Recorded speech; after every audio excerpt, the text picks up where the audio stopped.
Buenas tardes. Vamos a empezar la clase, no les voy a quitar mucho tiempo, sé que están cansados, estudiando ya para los exámenes. Entonces, la licenciada Betty me va a ayudar con la asistencia. Ella va a controlar que solamente firmen los que están presentes. Entonces, Betty ahí les va a pedir la firma de cada uno. Ustedes ya me conocen, ahora vamos a tratar un tema de salud del adulto mayor. Muchas de las transparencias que las voy a presentar es del doctor Juan Carlos Canto, coordinador de la etapa de vida adulto mayor del Ministerio de Salud. Entonces, gracias a él he podido tener estas presentaciones.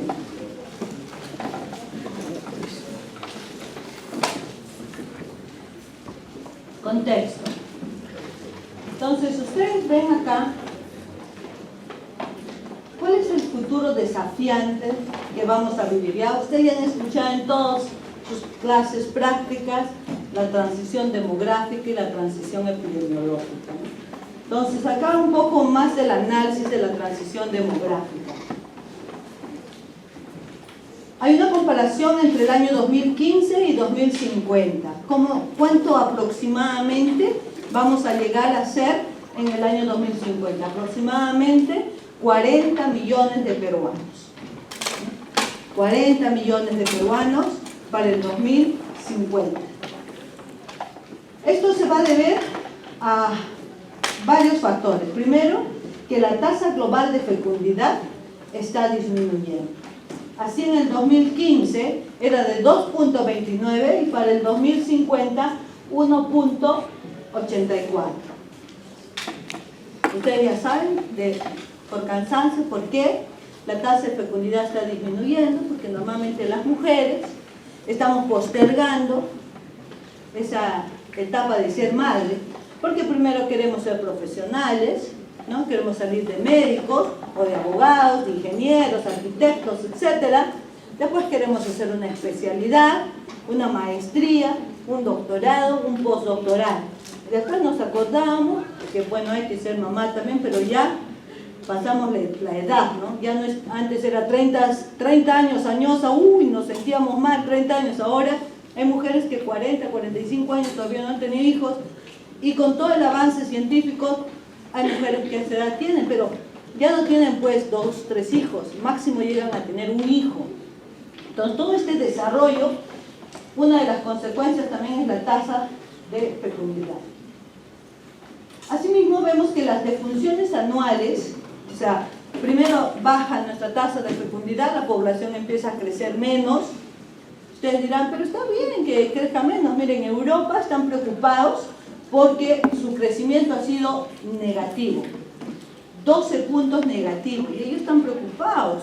En Rusia actualmente ya no ha habido más crecimiento de su población. ¿Eso trae consecuencias? Sí, trae consecuencias no solamente en salud, sino también económicas. Más adelante les vamos a explicar.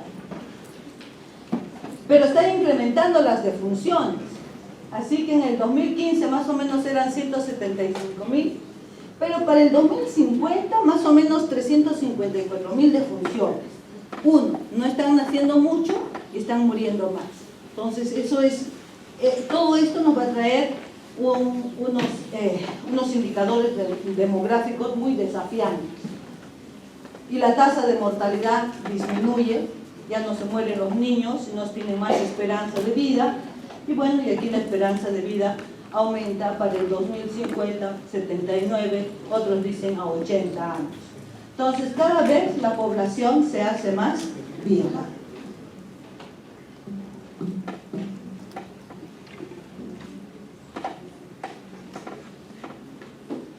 ¿Cómo puedo hacer esto? No veo así, no veo. Y este crecimiento de población ya se puede estar observando por grupos de edad entre los 30 a 44 años. Ya se ve el crecimiento de esa población, que en el año 2015 más o menos 6 millones, en el año 20 8 millones, pero miren, más de 60 años, de 3 millones a 8 millones. Entonces, la población cada vez se hace más vieja.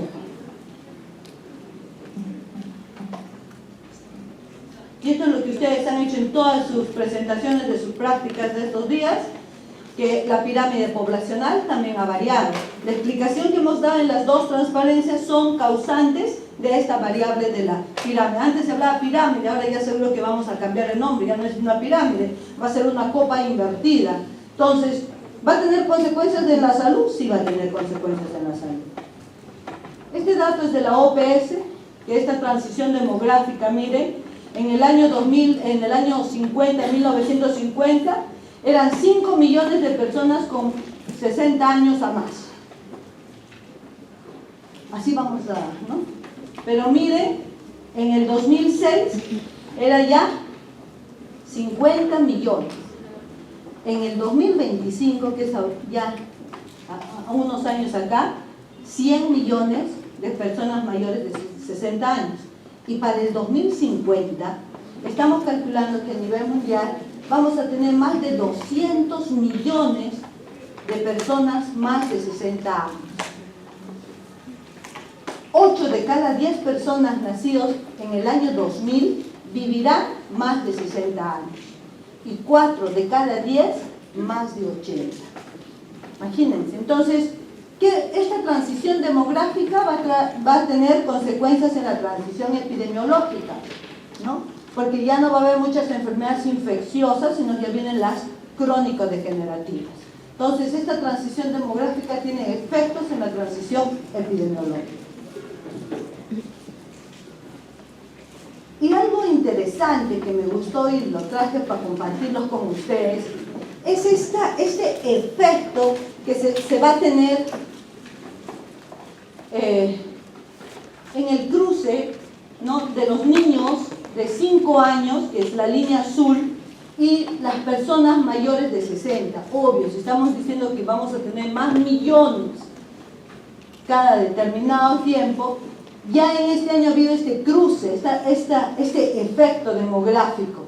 Y aquí lo vamos a tener mucho más en la siguiente transparencia, donde dice, en el mundo se está envejeciendo rápidamente. Se estima que para el final de la presente década la población adulta mayor de 65 años superará a los niños menores de 5 años.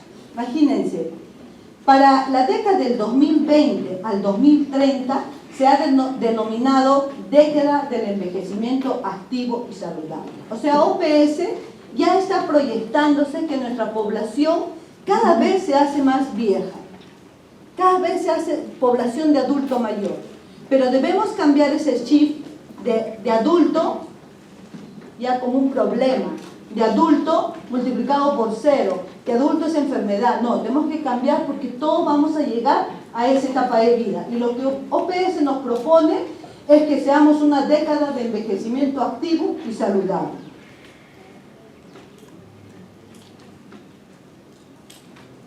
También les quiero mostrar lo que APEC ha sacado, ¿no?, cómo puede ver un promedio de expectativa de vida y la economía en los últimos años. Si la expectativa de vida está incrementándose, APEC también dice, oye, está aumentando la expectativa de vida, pero la parte económica va a empezar a disminuir bastante. Entonces tenemos que preocuparnos.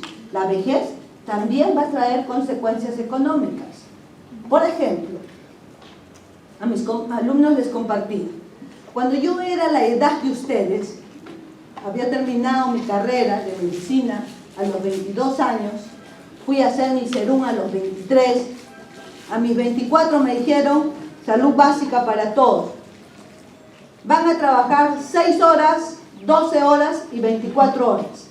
6 horas ganan 3.000 soles, 12 horas 6.000 y 24 horas 9.000. ¿Ustedes cuáles elegirían? 9, ¿no es cierto? 12 horas 9.000. Yo me fui a la Junta del Cerro a trabajar las 24 horas. Ganaba 9.000 mensual. Pero vino los servicios no personales. Significa que contrataban mis servicios, pero no a la doctora Tania López. Contrataban los servicios, pero no contrataban a la persona.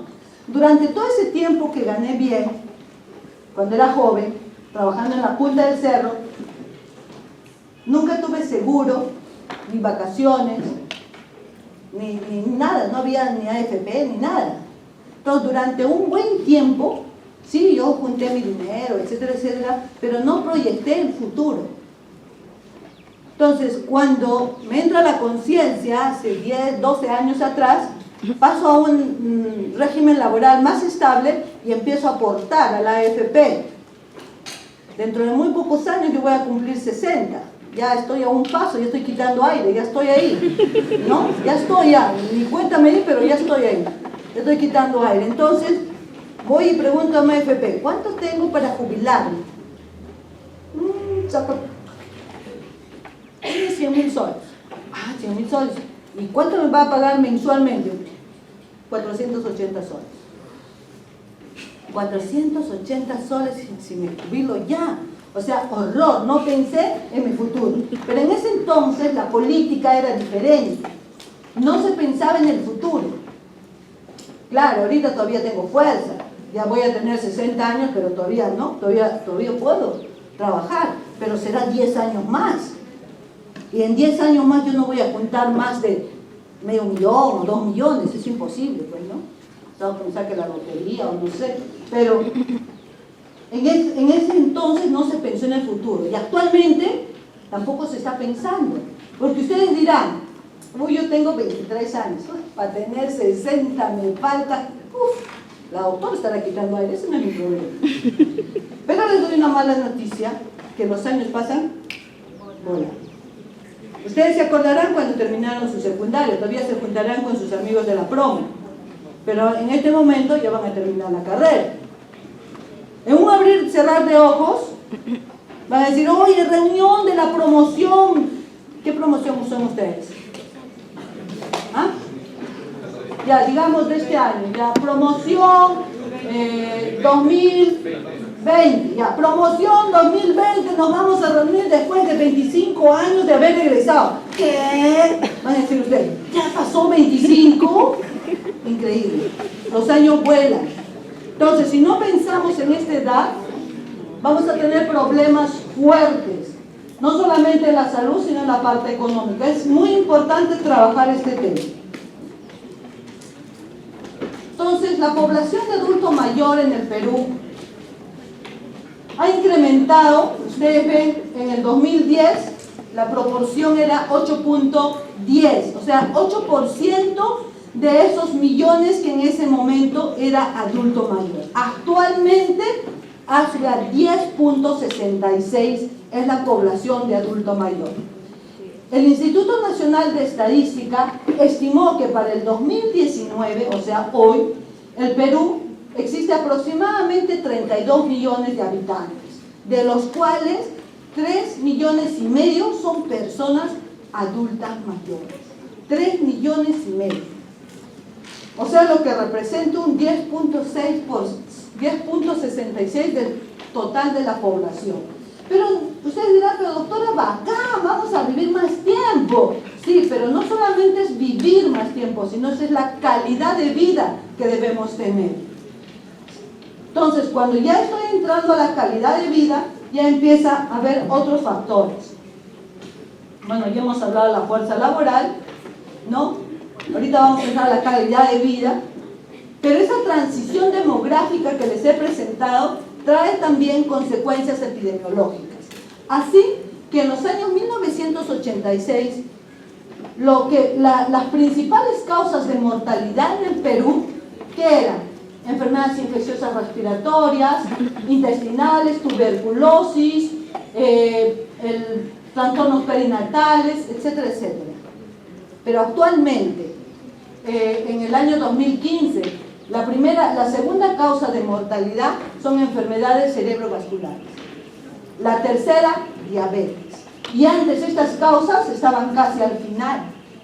Entonces, la transición demográfica también nos trae consecuencias epidemiológicas del estado de la salud de la población. Entonces, los indicadores que hablamos normalmente, porque usted ya lleva infecciosas, la diferencia de infecciosas con crónicas infecciosas ustedes hablan incidencia, prevalencia, razón, tasa de ataque, ¿no? Entonces ustedes hablan esos indicadores, pero en crónicas ustedes van a hablar ABP, avisa, ¿no? Años de vida potencialmente perdidos, son otros indicadores que ustedes van teniendo, y hay un indicador de cuánto de discapacidad tienen las personas, años de vida por discapacidad, cuántos años tenemos por discapacidad. Y las dos primeras causas principales en esta edad son las enfermedades no transmisibles y las lesiones o accidentes. Las enfermedades no transmisibles en esta edad producen 91% de los años de vida con discapacidad. Quiere decir que esta población adulta, el 91% de esta población tiene alguna discapacidad, está viviendo años con discapacidad. Y eso es preocupante. ¿Por qué? Porque produce pobreza, no solamente a la persona adulta mayor, sino a la familia con que la vive y consecuencia en su población. Entonces es importante que ustedes tengan que esta población se mide con años de vida de discapacidad. También tienen otros problemas los adultos mayores, ¿no? Los principales problemas detectados en adultos mayores. Muchos de ustedes tienen sus abuelitos, ¿no? Muchos de ustedes tienen abuelos. Y antes los abuelitos, ¿cómo era? El jefe del hogar, el que le tenían miedo todos. Hoy no, el papá, el abuelo, ¿no? Pero va pasando la edad y va siendo desvalorizado. Ay, no le hagas caso, es el abuelito, ya está Coca-Cola, no le hagas caso, ¿no? Ya está allá, entonces no le hagas caso. Entonces esa persona sufre la desvalorización de la familia, en primer lugar, la desvalorización de la comunidad. Yo les compartí a mis alumnos que en el Ministerio de Salud, el área que se dice recursos humanos, entre comillas, porque yo entiendo cuando dice recursos humanos, significa que está pensando en el bienestar de los trabajadores, pero ustedes vieran en el Ministerio de Salud, cada vez que una persona cumple 70 años, tienen orgasmos cuando sacan una resolución así. Ay, vienen con sus orgasmos, señora, usted hoy día cumplió 70 años, mañana no puede venir a trabajar. Imagínense esa persona que su cerebro está en todo el potencial y decirle que mañana no va a venir a trabajar.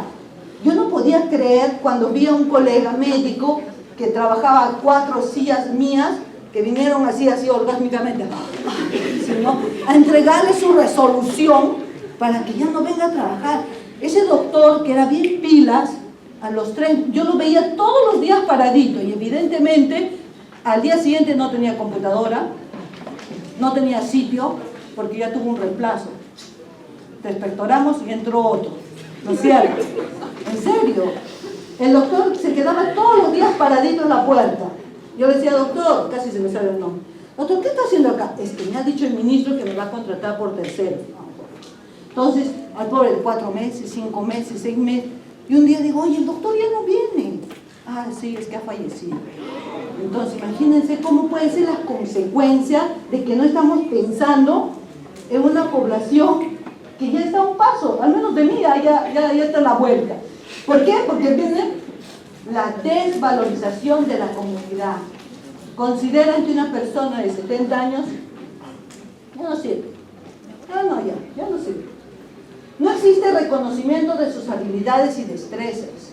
Una persona ya de 70 años, un médico de 70 años, obvio que tiene, aparte de conocimientos, tiene experiencia, ¿no es cierto? Entonces nosotros debemos respetar la experiencia. Pero actualmente no pasa eso. Entonces es importante que nosotros empezamos a reconocer habilidades y destrezas de esa población adulta mayor. Escasos servicios especializados.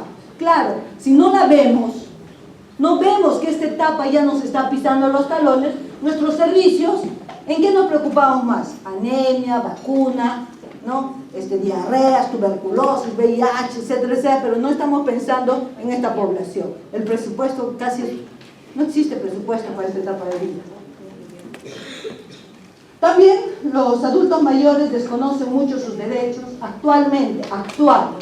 Ahora, en el 2019, los adultos mayores hay una buena proporción que son analfabetos, actualmente.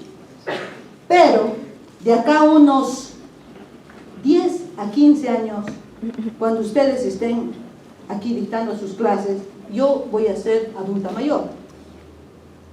O sea, mi generación ya no va a haber tanto analfabetismo. La mayoría va a saber leer y escribir.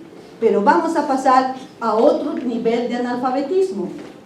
Luis Babanacao, expresidente de COFIDE, decía que para el 2025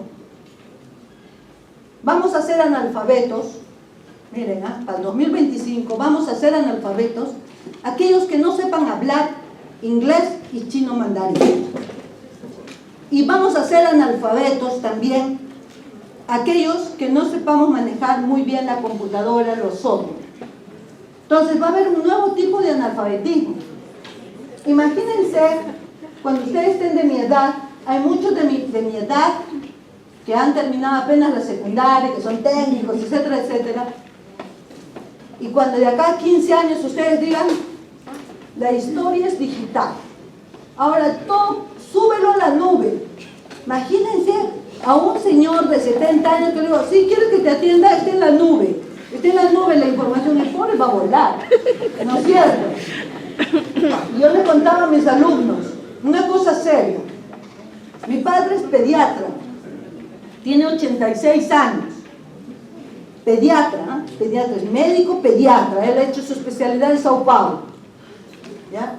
Ha sido 2 veces alcalde de Puno, ha sido 2 veces decano de la facultad. Y un día me dice, Tania, le compré su computadora, ¿ya? Su computadora, su internet, todo. Y me llama y me dice, esta cochinada que me has cobrado no me sirve para nada, Tania. Yo, ¿por qué? Porque le prendo y se ve unos foquitos, unas letrecitas. Uy, papá, le digo, le has metido virus. Y mi papá me decía, te juro, Tania, te juro que estoy con gripe, pero ni me voy a acercar a la computadora. Imagínense el nivel, ¿no es cierto? Entonces, ¿qué pasa? Nosotros, porque a ustedes, a mí también me causó risa, pero hay mucha población que es pues lo que decía Luis Babanacao, el nuevo analfabetismo. Hay muchas personas, muchos médicos que no hablan inglés, y menos será pues el chino mandarín. Hay muchos médicos que no utilizan a la perfección la computadora. En cambio ustedes escriben, su dedito les falta velocidad. Copian Word, Excel, lo pasan por WhatsApp. Yo, para escribirles uno en WhatsApp, escribo A, B, C, no, encima no veo. ¿No es cierto? Entonces, sí va a haber problemas en el nuevo analfabetismo. Entonces, aquí ya viene la parte médica, tenemos que juntar la parte social, que es salud pública, con la parte médica, ¿no?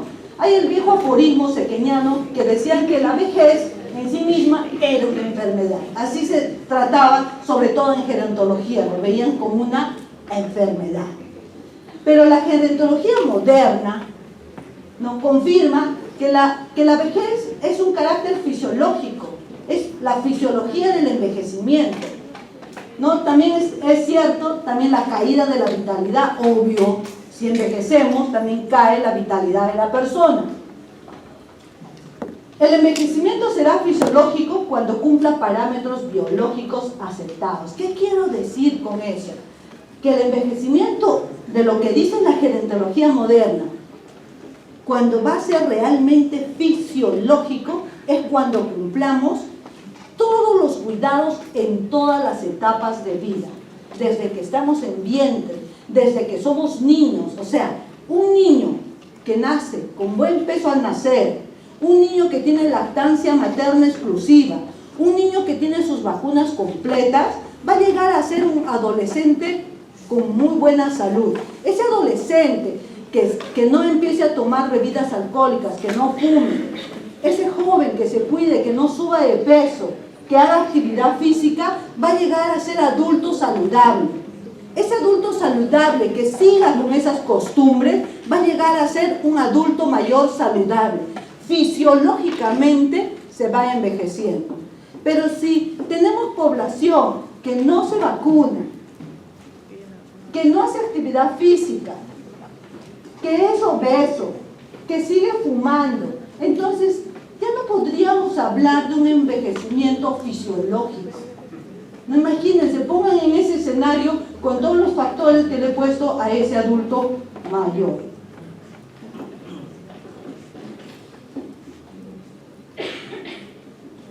Entonces, en esta edad hay un síndrome, memoricen bien esto, por favor, este síndrome memoricen, cópienlo bien, ¿no? Porque este síndrome de fragilidad tiene algunos factores de riesgo, y estos factores de riesgo normal son generales y sociodemográficos. ¿Qué quiere decir esta fragilidad? Obvio, a mayor edad, mayor fragilidad. Vamos a tener, por ejemplo, antes yo cuando era más joven, salía a correr, hacía mi fisiculturismo, ahora me duele la articulación, me duele la rodilla, pero eso es por la edad, tengo que aceptar. Tengo un envejecimiento saludable, pero ya no pues haré fisiculturismo, ahora saldré a correr, tengo que aceptar mi edad. Pero eso es por mi edad, también por el sexo, por la baja escolaridad. ¿Va a afectar la baja escolaridad en un envejecimiento? Claro, en los cuidados preventivos promocionales que las personas hacen. Asimismo hay otros factores, por ejemplo, médicos, aquellas patologías coronarias, pulmonares, diabetes mellitus, enfermedades crónicas que pueda tener, nos va a llevar a un síndrome de la fragilidad. Funcionales, por ejemplo, cuando las personas ya empiezan a ser adultas mayores, empiezan a tener mayores caídas. O sea, nosotros no nos caemos, y nos caemos porque somos descuidados, pero ya empiezan a tener 70, 75 años, empieza a bajar también la visión, uno por catarata. ¿Cuáles son los 3 factores de disminución de la agudeza visual? A ver, doctor, ¿por qué se pierde la visión? ¿Ah? No, las 3 primeras causas. Catarata, glaucoma, retinopatía de la diabetes, ¿no es cierto? Las 3 primeras causas de ceguera en el Perú. Entonces, a esta edad, obvio, hay una población adulta mayor que puede tener catarata, entonces su visión disminuye. O puede también tener la mácula también se envejece, entonces su visión va a disminuir y tienen frecuentes caídas. Entonces, estos son los factores de riesgo que tienen en el síndrome de fragilidad. La población de adultos mayores de origen latinoamericano, o sea, nosotros, tiene mayor riesgo incrementado para todo el desarrollo del síndrome de la fragilidad. Debido a deficiencias socioeconómicas, tenemos todavía adultos mayores pobres, con las que crecieron durante toda su infancia. O sea, cuando yo les decía, tener un envejecimiento fisiológico significa que en todas nuestras etapas de vida hemos hecho lo correcto. Pero si hemos hecho lo incorrecto y no ha habido políticas públicas que no hemos podido ayudar a que el envejecimiento sea fisiológico, podemos tener síndrome de fragilidad, podemos tener mayores fracturas de cadera, podemos tener mayores hipertensos, pero para eso tenemos que tener políticas públicas que estén pensando en esta edad. Entonces, ustedes ya dominan esto, porque ya han hecho geriatría, ¿no? ¿Cuál es el cuadro clínico del síndrome de fragilidad? ¿No? Se caracteriza por la disminución de la reserva fisiológica, se vuelven un poco más lentos, más débiles para caminar, tienen mayor resistencia, menos resistencia al estrés, ¿no? Tienen miedo a veces hasta salir a la calle, y hay alteraciones funcionales, fisiológicas, pérdida de la visión, de la audición, pueden estas enfermedades crónicas aumentar. Entonces, hay muchos signos y síntomas de este síndrome. Dicen, les estoy dando esto porque hay que mezclar la salud pública con la parte biomédica, porque no podemos ser salud pública only social, sino que tenemos que ver qué pasa con esta etapa de vida, qué es lo que más podemos encontrar y cómo lo podemos diagnosticar, cómo podemos llegar, qué instrumentos puede haber para que nosotros podamos detectar este síndrome, por ejemplo, de la fragilidad en el adulto mayor. De seguro que ustedes esto ya lo han llevado, lo voy a pasar rápido, pero es pregunta de examen, porque ustedes tienen que saber cómo podrían detectar a este síndrome de la fragilidad. Este es un instrumento, y también existe otro instrumento Y de cualquier instrumento que ustedes utilicen, tiene que haber una o dos variables para que ustedes puedan decir, sí, este adulto mayor está con un síndrome de fragilidad, y poder hacer un plan de intervención frente al paciente.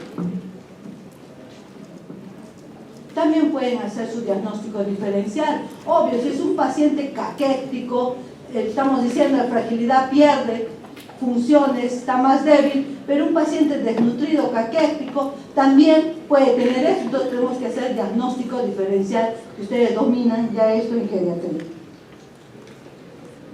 Teniendo todo este conocimiento, tanto de la parte social, de demográfica, los efectos de la parte demográfica en la parte epidemiológica, y qué patologías podemos tener en este grupo de edad, tendríamos que construir políticas públicas, tanto a mediano plazo como a largo plazo. Lo que les propongo es lo siguiente. Yo siempre les he dicho que tiene que ser en todas las etapas de vida. Debemos trabajar no solamente en el adulto, sino en todas las etapas de vida. Debemos hacer actividades preventivo-promocionales para garantizar una vejez saludable. Entonces, el envejecimiento es un proceso natural, obvio, es un proceso natural. Cuando ustedes ingresaron a la universidad, seguro tenían 17 años, o otros tenían 16, o otros 18. Actualmente ya están pasando uno con 23 y otros con 25. Ya han vivido 25 años, también ya no son tan bebés. Y de acá a un tiempo van a llegar a mi edad, 50 años, ahí sí ya están quitando años. Entonces, pero es algo natural, hay que aceptar el envejecimiento, ¿no? Porque es un deterioro progresivo. Tenemos que aceptarlo, sí, pero no es lo que les decía en las anteriores, un envejecimiento saludable, fisiológico, que sepamos envejecer. Vuelvo a repetir, comienza antes del nacimiento. Si no hay un buen control prenatal y viene un niño de bajo peso al nacer, ya lo han dicho los estudios del doctor Sixto Sánchez, hay relación niño de bajo peso al nacer con enfermedades crónicas, obesidad, hipertensión. Entonces, sí tenemos que hacer un buen control prenatal, etapa del niño, adolescente, adulto. Entonces sí se empieza desde el nacimiento. Las personas no envejecen de la misma manera, eso es correcto, no somos iguales. El envejecimiento es un proceso que dura toda la vida, eso también es correcto, desde que somos chiquitos hasta lo que estamos ahora y envejecemos. Y la profesión que vemos desde que nace hasta que muere somos los médicos. Entonces es importante poner en las políticas públicas esta etapa de vida.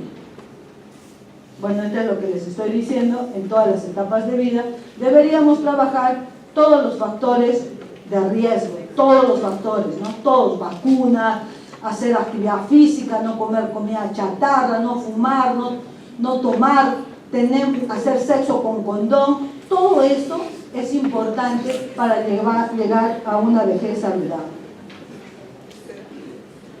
Entonces, el Ministerio de Salud sacó algunos principios de la política nacional para las personas adultas mayores. Entonces dice políticas, o sea, algo como una bandera, que no digo que se cumpla al 100%, pero ya por lo menos hay políticas. El doctor Del Canto ya se preocupó por lo menos en sacar estas políticas, en las cuales dice proteger la salud funcional.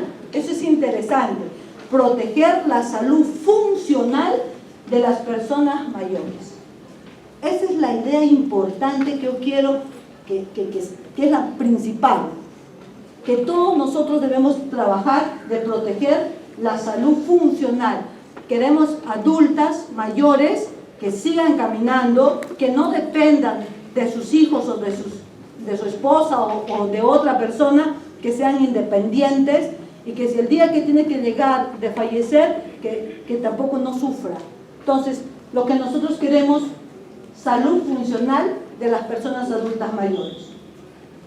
Vivir el envejecimiento y la vejez como un proceso en la que caben nuevas posibilidades de desarrollo. Imagínense esa propuesta, ese lineamiento. Dice, llegar a esa etapa de vida pero no como, uy, ya eres viejo. Tania, 8 años más está anciana, ya multiplicada por 0. No, que se abran nuevas opciones laborales, intelectuales, de avance como persona, que no se nos considere, y cuando ustedes lleguen a esa edad, no nos consideren una carga, sino como una etapa valiosa. Entonces, ahí dice, vivir el envejecimiento y la vejez como un proceso donde se encuentren nuevas posibilidades de desarrollo y autonomía. O sea, ese es un pensamiento muy lindo que ha hecho el Ministerio. Pero usted verá, Tania, pero es lírico. No se da así, pero como dice su nombre, son políticas. Se está pensando en algo, algún día se aterrizará, pero por lo menos ya esas políticas. Asimismo dice que el paradigma del envejecimiento activo puede tener un rol específico y activo en la parte tecnológica. Yo lo que les decía, el analfabetismo ya no va a ser saber leer o escribir, sino va a ser el tema de internet y el tema del idioma, ¿no? El inglés y el chino mandarín. El envejecimiento tiene que ser activo y debe haber, bueno, lo que les vuelvo a decir, una alfabetización digital. Y promover estilos de vida es cuando nosotros sacamos ese tema de nuestra cabeza, que salud es igual que enfermedad. No, nosotros tenemos que trabajar que salud es el completo bienestar físico, psicológico, económico, social. Entonces, salud es ese punto equidistante donde cruzan todos los vectores. Es recién donde decimos que estamos saludables. Cuando yo les hablo el paradigma del Internet, es interesante porque el Internet en esta etapa de vida, así como ustedes, el San Google, les ayuda un montón, ¿no es cierto? Cuando viene el San Google, entra, y ahora el San Google académico, ponen Google académico y ahí les sale el San, el cielo, y hay muchos, es el San Google, ¿no es cierto? Entonces nos salva de muchas, hay veces cosas que uno no sabe, entra el San Google y ya más o menos nos orienta. Imagínense en esta etapa de vida, que tengamos políticas públicas, que a estos adultos actualmente mayores podamos hacer una alfabetización en Internet, y este Internet pueda ayudar a que ellos puedan mejorar su conocimiento en el autocuidado, que sepan cómo cuidarse, así como los jóvenes, por ejemplo. Doctor, señora, usted tiene una mola iratiforme, ese rato no sabe que es una mola, entra a su San Google y le discute al médico. Usted que se ha creído que mola iratiforme, ¿qué es su plan de intervención? Porque aquí el Journal Médica dice tal cosa, tal. O sea, ahora los pacientes son terribles, pero los adultos mayores todavía no tienen eso. Entonces sería bueno que exista una política que ellos puedan entrar al Internet y conocer sus métodos de autocuidado. Se considera que eso contribuiría a disminuir la estadía hospitalaria y la frecuente consulta, porque ustedes van a ver en los hospitales, los viejitos casi viven en los hospitales y son los que congestionan los hospitales. Entonces sí debería trabajarse el tema de alfabetización. Esto es lo mismo. Así como había políticas nacionales, también existen políticas regionales. El más avanzado es Chile. Chile y Sao Paulo son los que más están pensando en esa población que ya nos están pisando los talones.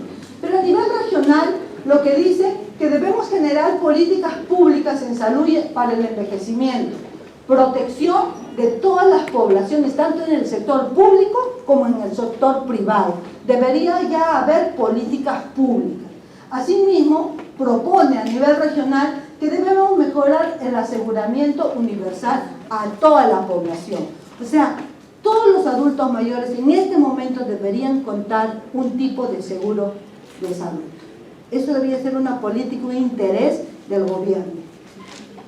Asimismo, se propone que se debe adecuar los sistemas de salud a las necesidades de las personas mayores, ¿no?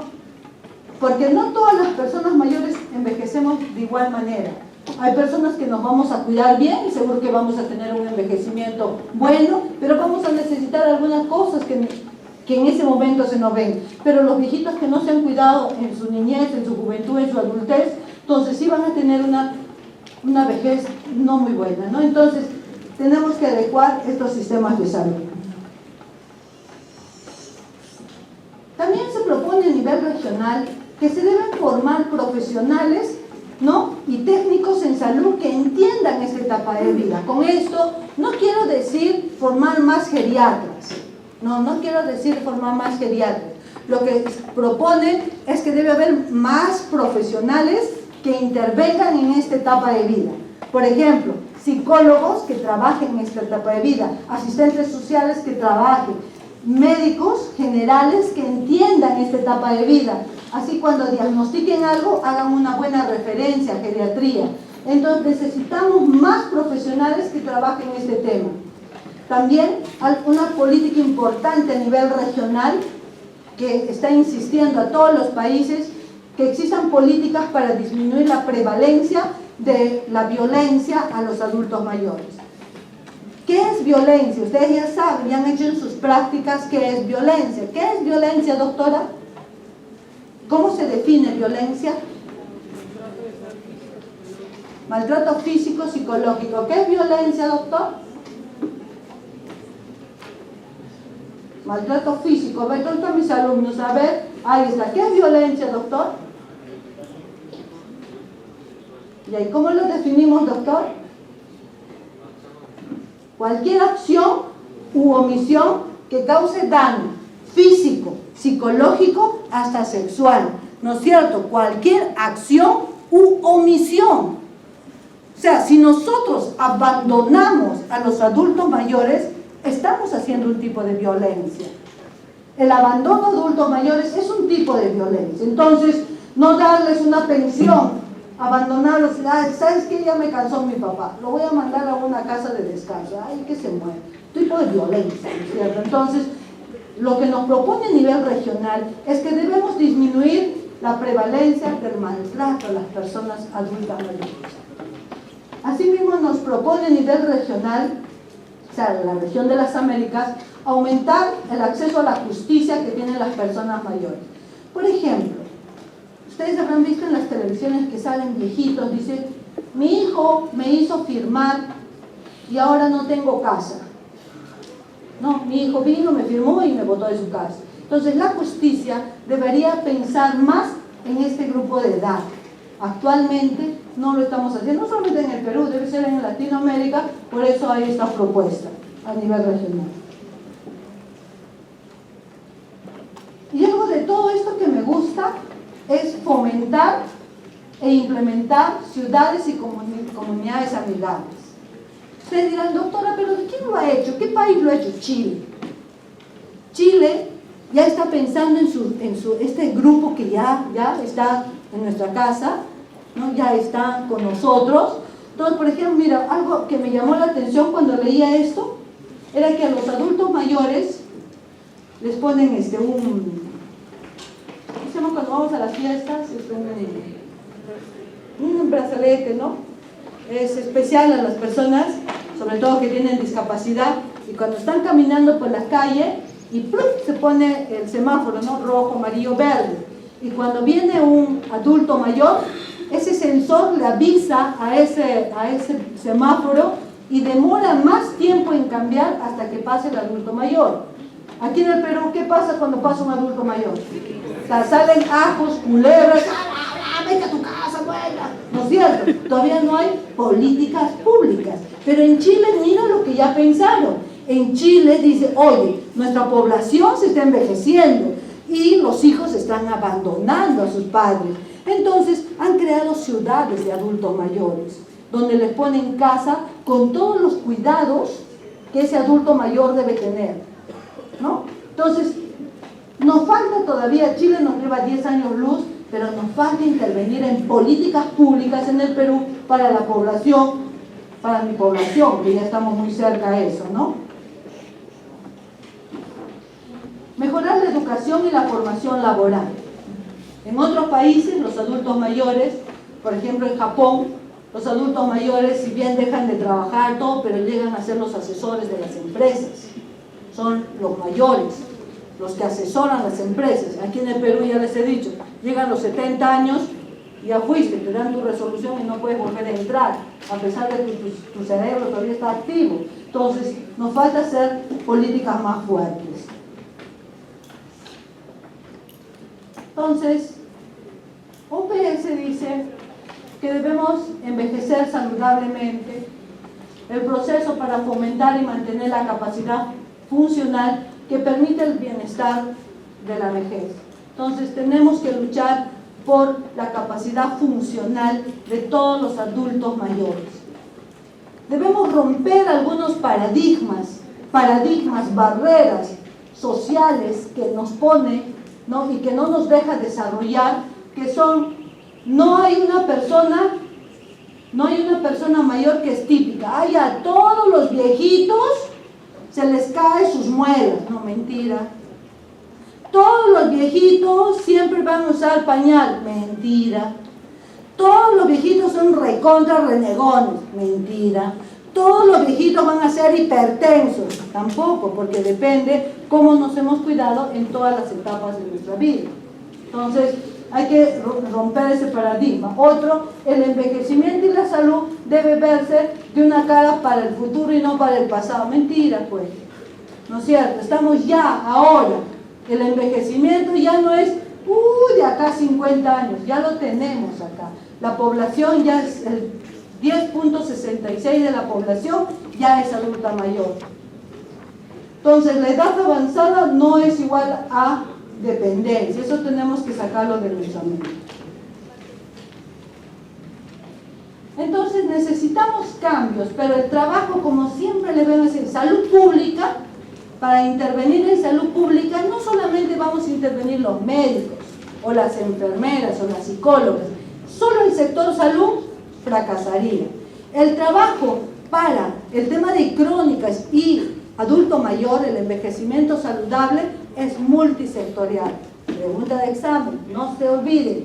Siempre el trabajo en salud pública tiene que ser un enfoque multisectorial, ¿no? Necesitamos, ¿no?, cambios saludables, contar con municipios saludables, donde nosotros podamos hacer deporte, caminar sin caernos.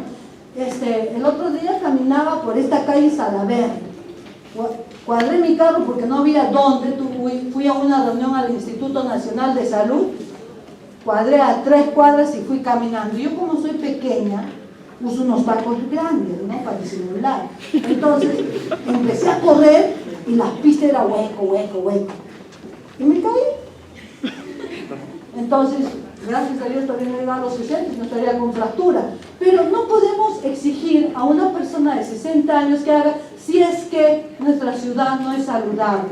Entonces es importante ese cambio, o sea, nuestras autoridades locales tienen que entender eso, hacer ciudades saludables. Y en actividades preventivas ya a nivel hospitalario, bueno, sí, doctora, pero yo no soy alcalde, ¿qué puedo hacer en mi servicio? Lo que tenemos que hacer en nuestro servicio cuando tengamos un adulto mayor es una valoración clínica del adulto mayor. Pregunta de examen, no sé actual, mire, a veces estoy dando cuántas preguntas. El bacán, cuidados clínicos de adultos mayores, bacán, ¿no? Es una valoración integral, funcional, fisiológica, física, socio, familiar de las personas mayores, ¿no? Y ahí dice la referencia, con qué resolución, con qué ley se ha hecho, ¿no? La ley 30.480, ley sale esa valoración clínica del adulto mayor. Pregunta de examen. Debe haber examen para la detección precoz del deterioro cognitivo de las personas mayores, siempre en los centros comunitarios. O sea, el primer nivel de atención debería estar constantemente evaluando a los adultos mayores. Con esta cosita que es fácil, la valoración clínica, que ahorita les voy a mostrar qué preguntas se hacen en la valoración clínica. A primer nivel de atención debería hacerse promoción, prevención y realización. ¿Para qué? Para que todas las personas adultas mayores, personas con discapacidad, puedan tener una vida plena, estén incluidas dentro de la sociedad. No decir, abuelito, ya tienes 70 años, no salgas, te va a pisar el carro. No, tenemos que trabajar que eso no sea así. No puede ser pues que a los 70 años estén en casa. Entonces hay una experiencia interesante en el Perú que se llama el Taitahuasi. ¿No? Es una experiencia interesante, Taitahuasi, pregunta de examen, que es una unidad de los servicios de salud, ¿no? Donde es una atención social ambulatoria para el bienestar y contribuye a resolver problemas. Mira, ¿en qué contribuye esta estrategia? A resolver problemas de salud de las personas adultas. Problemas de salud. Si tienen problemas de ansiedad, depresión, hipertensión, cosas que podríamos manejar en el primer nivel de atención, esta estrategia del Taitahuasi lo ha propuesto hacer fuerte a través de las siguientes cosas. Entonces aquí está la finalidad. Y el Taitahuasi hace fuerte lo que es actividades del MAIS. ¿Cómo es el MAIS? Persona, familia, comunidad. ¿No es cierto?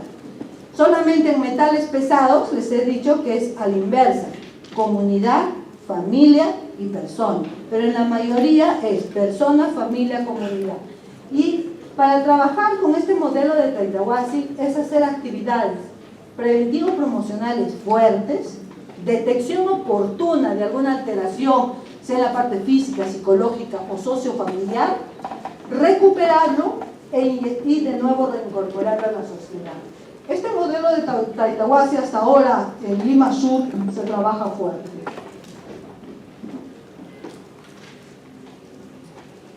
Entonces, esta valoración clínica son estos componentes que se tienen: la valoración mental, la valoración social y la valoración física, que nos va a dar la valoración funcional de ese adulto mayor. Y cuando nosotros sabemos qué valoración funcional, cómo está ese adulto mayor, nos va a servir para lo siguiente. Wow, estos dibujitos. Ya, entonces, esta historia del bacán que les estoy presentando son estas preguntitas que ustedes, que se lo voy a pasar rápido porque sé que están aburridos, ¿no? La valoración funcional: si se lava las manos, si ya se puede vestir o no se puede vestir, si va solo a los higiénicos, si se puede movilizar. Entonces ustedes van poniendo ahí su puntaje de acuerdo a lo que les dice para llegar a un diagnóstico. El siguiente es la valoración mental. Ustedes van haciendo ahí algunas preguntas. ¿Cuál es la fecha de hoy? Día y mes. Entonces el adulto mayor, si le responde, le ponen el puntaje que corresponde. Hacen su estado afectivo, ¿no? La valoración sociofamiliar, ¿no? Y la valoración física. Todo su examen físico que tienen que hacer. ¿Para qué hacen toda esta valoración del bacán? ¿Para qué? Para tener categorías del adulto mayor, ¿no? Vamos a tener un adulto mayor saludable, enfermo, frágil o un geriátrico complejo. Otra pregunta de examen. Entonces, ¿para qué hacemos esa valoración clínica en salud pública? Para decir, frente a qué tipo de adulto mayor estoy en el primer nivel de atención. Si nosotros tenemos un adulto mayor saludable, no es decir, ¿sabes qué? Tú estás perfecto, no tienes que venir. No, tenemos que hacer actividades educativas, de promoción de la salud, fomentar que continúe haciendo actividad física, que siga comiendo bien y felicitar a su familia porque no lo ha abandonado. Entonces es un adulto saludable. Si ya tenemos un adulto enfermo, pero depende de qué enfermo. Si tenemos hipertensión, tenemos que hacer que sea adherencia al tratamiento, hablar con la familia, la visita domiciliaria a estos adultos mayores también a nivel. Pero si ya tenemos frágil, que ya hemos hablado, entonces esto ya normalmente es una atención especializada. Del primer nivel lo podemos pasar al segundo nivel, a un nivel hospitalario, donde ya lo puedan manejar otros especialistas, como el pediatra, la asistente social, el psicólogo, etc. Una atención integral. Y si ya tenemos un complejo, ya ese es a nivel hospitalario. Muchas veces ya los hospitalizan. Pero, ¿para qué hacemos esta categorización? Para saber ¿Qué intervención vamos a hacer frente al adulto mayor? Ya les he dicho varias preguntas. Entonces, este modelo, esta estrategia o este piloto que presentaron del Taitahuasi, el fundamento cuando les presento todo esto es que debe ser una atención multidisciplinaria. No solamente lo puede ver el médico, lo tiene que ver el psicólogo, el asistente social, el nutricionista, tiene que haber visita domiciliaria por el trabajador social, tiene que haber odontólogo, y no solamente eso, tenemos que hacer actividades preventivos-promocionales fuertes con ello. Salud ya dio un paso fuerte. Por ejemplo, en Salud existen los grupos de los adultos mayores, donde les enseñan tai chi, les enseñan a bailar, a incorporarse a su sociedad y no sentir una carga. Entonces eso ya, el Taitahuasi en el Ministerio de Salud está todavía trabajándose. Entonces en este Taitahuasi, en este modelo, hacen pues control de salud bucal, hacen sesiones de tai chi y les dan algunas habilidades y destrezas para incorporarlo a la sociedad. El otro día me contaba una médico, una colega, me decía, te cuento, en el Salud a mi abuelito le han enseñado, ¿por qué no crezcan los árboles? ¿Qué se llama? Bonsai. Bonsai, a tener bonsai. Así, le digo, sí, le han dado clases en 3 meses y ahora está poniendo su empresa. Qué interesante, le digo, o sea, el Salud ya está un paso más adelantado que nosotros, interesante. Eso deberíamos hacer. Ya, ahora sí ya estoy finalizando. Esta es la situación que tenemos actualmente. Esta es la situación de estos niños de pobreza en la gran mayoría de nuestro Perú, donde ustedes van a ir a hacer su serum. Tenemos ancianos, tenemos jóvenes, tenemos personas. Miren toda esta pobreza, ¿no? Imagínense ellos, ¿cómo va a llegar a ser su vejez? ¿Va a ser vejez fisiológica, saludable? No, no es cierto. Pero ¿qué pasa en otros países muy cercanos acá? No creo que sean del mar, pero Chile, por ejemplo, ¿no?